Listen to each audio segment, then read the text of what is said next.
Human-induced violence. It's not a topic, perhaps, that is commonly talked about in the realm of landscape architecture. It is, however, sadly, a growing area of consideration for our profession. Tonkin and Lawrence state, we are in the midst of a worldwide obsession with memorialising. Unfortunately, more and more of these memorials are being designed to remember the victims of mass violence and loss of life. The issues associated with how we memorialise such tragedies is raw and often highly complex.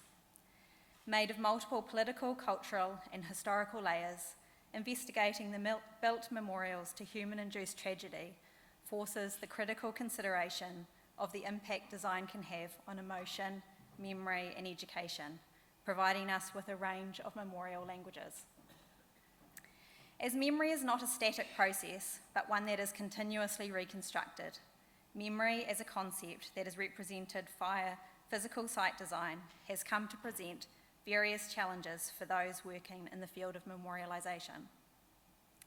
Together, Jamie and I have visited memorials all over the world, from the genocide memorials in Rwanda and Cambodia, to the Centre of Memory, Peace and Reconciliation in Bogota, Colombia, to 25 pairs of bronze shoes in Mexico City, to the memorials created after the tragic mosque shootings here in Christchurch. Today we will highlight some of the thoughts regarding memorials as physical disruptions in the landscape, as emotional disruptions within a community, and as places of education, disrupting hopefully the conditions which indeed led to the tragic events themselves. We frame this within a discussion on memorial languages, concepts and tools that attempt to approach the tragic in physical and spatial form. The nation of Colombia has been engaged in a destructive armed conflict marked by drugs, war for territory, power, and humanitarian violations for more than 60 years. The conflict between the Colombia state and the Revolutionary Armed Forces of Colombia officially ended in 2016. Nearly 37 tons of weapons that killed more than 220,000 people were handed over following the peace deal.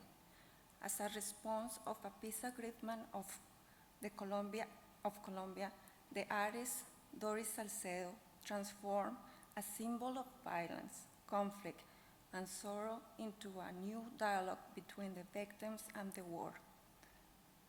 The Fragments Memorial is the result of these weapons being melted down and hammered into floor tiles, which form the base of this space of memory. The engagement with the past here has been physical, symbolizing the reversal of the power relationship which these weapons facilitate. Between 1975 and 79, 2 to 3 million Cambodians died as a result of genocide. 2 national memorials, the Tul Sleng Memorial Museum and the Chung Ek Genocide Centre, were established to present key evidence to an international audience of what atrocities were committed under the Khmer Rouge regime. In the 40 years that have since passed, presentation of first-hand evidences and their communication to an international audience has surpassed any thoughts or pressure to redesign the site in line with Khmer tradition or religious belief. There are similar memorials that preserve evidences in Rwanda. The Murambi Technical School Memorial is one such example, where 50,000 victims were killed in one day. Shortly after the genocide ended, a mass grave was dug up and the bodies exhumed. Today they lie on display, truly shocking and full of sorrow for all who visit, humanising the tragedy no matter where you come from or what you believe. The Skin of Memory in Colombia is a project that responds to the local needs through art, ritual, and commemoration. The project took place in 1998 and 1999 in the city of Medellin, in a barrio called Antioquia, in a neighborhood with a distinct history marked by exclusion, loss, social tensions, and multiple forms of drug-related violence. A transformed past became a reflective museum to collect and store the past of individual and family memories. The collection of 500 objects loaded with personal memories displaced inside and in a past become a tool for developing public voice during the ongoing conflict. ABC is the name of the government Rwanda Care Center that went up in flames in Mexico in 2009, where 49 children died. 10 years later, broadcasts of 25 pairs of shoes worn by the children on the day they died were part of the anti-memorial representing abstinence as a powerful way of marking loss. Flowers, personal objects as shoes, clothes, and empty chairs are widely recognized language of memory. Colombian art historical sale used 280 empty chairs, evoking a mass grave representing the 100 victims of a courthouse siege.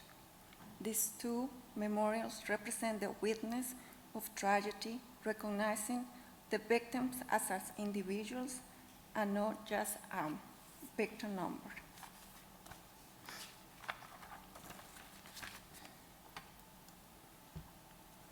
The 1994 Rwandan genocide would have happened in the lifetime of many of us sitting here today. 100 days, 1 million deaths. It was televised to an international audience. Driven out of an immediate need to bury the more than 250,000 local Kigali victims left without a final resting place, and a want to preserve, document, and educate about what happened in Rwanda, the Kigali Memorial Centre today provides 3 permanent exhibitions, plus a library, documentation centre with research archive, and an overall site narrative of how discrimination, hate speech, and ultimately genocide has infiltrated every corner of the world. The site communicates a memorial language of global education, where it is made explicit that genocide and human-induced violence is a human problem plaguing millions of people worldwide, unbounded by geographic location, race, culture, and religion.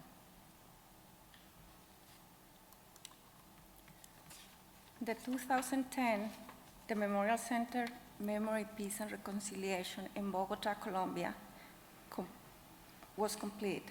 It celebrates life and peace. Also intends to preserve the memory of the victims of armed conflict by using soil collected from the victims' homes. They are kept in glass tubes embedded the walls of the memorial. They symbolize more than 40,000 records of victims, murders, disappearances, and thousands of stories of violence. We recover voice, we make visible what has been hidden and silent because memory resists time. In conclusion, these examples of memorial responses to violence through landscape interventions in a wide range of settings as a testimony to the witness, survivors, victims, perpetrators, and places of tragedy. Memorials express physical and emotional meaning that inspire design narratives as a unique memorial language that embodies many layers of individual and collective memories. James Young argues memory is not monolithic. Each memory site depends on the vast array of forces, materials, aesthetic, spatial, ideological, converging in one memory site. The memory of violence meticulously shifts memorial languages to a narrative, context, form, and material on different scales of contemplation. The awareness of human condition and the relationship between objects and void, place and absence, representation and violence, words and materiality, memory and forgetting, are factors that we must, as designers, address while creating spaces that memorialize and respond to human-induced tragedy.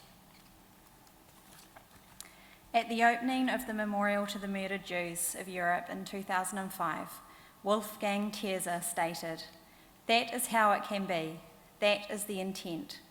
Not a kind of negative nostalgia, but a commemorating of the victims that obligates us, for the present and future, to a culture of humanity or recognition of tolerance in a society in which we can dare to be different as human beings and not be afraid." Thank you.